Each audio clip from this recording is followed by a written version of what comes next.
Pertanyaan yang bagus ya. Kita beranjak dulu daripada sebuah hadis Nabi SAW akan terpecah kaum Yahudi menjadi 71 golongan, Nasrani 72 golongan, dan umatku 73 golongan. Semuanya akan melalui neraka kecuali satu. Lalu para sahabat mengatakan, ya Rasulullah, siapa yang satu itu? Kata Nabi SAW, yang ada di atas contoh-contohku dan juga para sahabatku. Jadi juga ada hadis yang lain menguatkan masalah ini. Aku tinggalkan kepada kalian dua pegangan utama. Kalau kalian berpegang teguh kepadanya, kalian tidak akan pernah sesat selamanya. Lalu beliau sebutkan, Kitabullahi wa sunnati. Berpegang pada kitab Allah Al-Quran dan sunnahku. Sunnah Nabi SAW.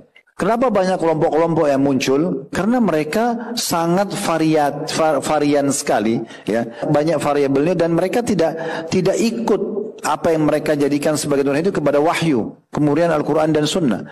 Mereka mau berbuat semaunya sendiri, bukan panduan. Sebenarnya kalau punya ikut panduan pasti akan ada standarisasi, karena dalam Islam kan yang halal jelas, yang haram jelas. Sholat di Indonesia sama sholat di Amerika, sholat di Eropa, sholat dimanapun sama. Jadi kita lihat Islam itu sudah jelas sebenarnya. Jadi kalau ada kelompok-kelompok yang muncul kemudian mengatasnamakan Islam dan keluar dari tuntunan wahyu, maka ini tidak dianggap sebagai sesuatu yang bisa jadi contoh gitu ya.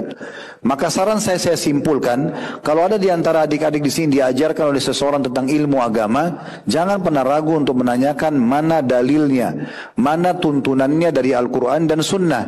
Dan tidak cukup sampai di situ, ya, karena memang Nabi SAW mengatakan, makana ana alaihi wa ashabi, yang selamat, yang benar, yang tidak salah itu adalah orang yang mengikuti aku dan juga para sahabatku.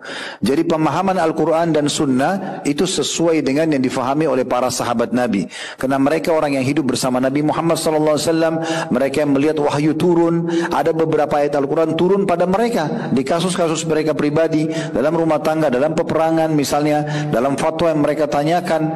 Maka semua itu berarti menandakan mereka yang paling faham tentang agama. Mereka wariskan kepada generasi setelahnya namanya tabi'in, lalu generasi setelahnya tabi'in dan seterusnya. Maka ini menandakan memang orang yang berpegang pada wahyu Al-Quran dan Sunnah sesuai dengan pemahaman para sahabat, maka insya Allah akan benar jalannya. Seperti itu gambarannya ya. Jadi nggak usah bingung.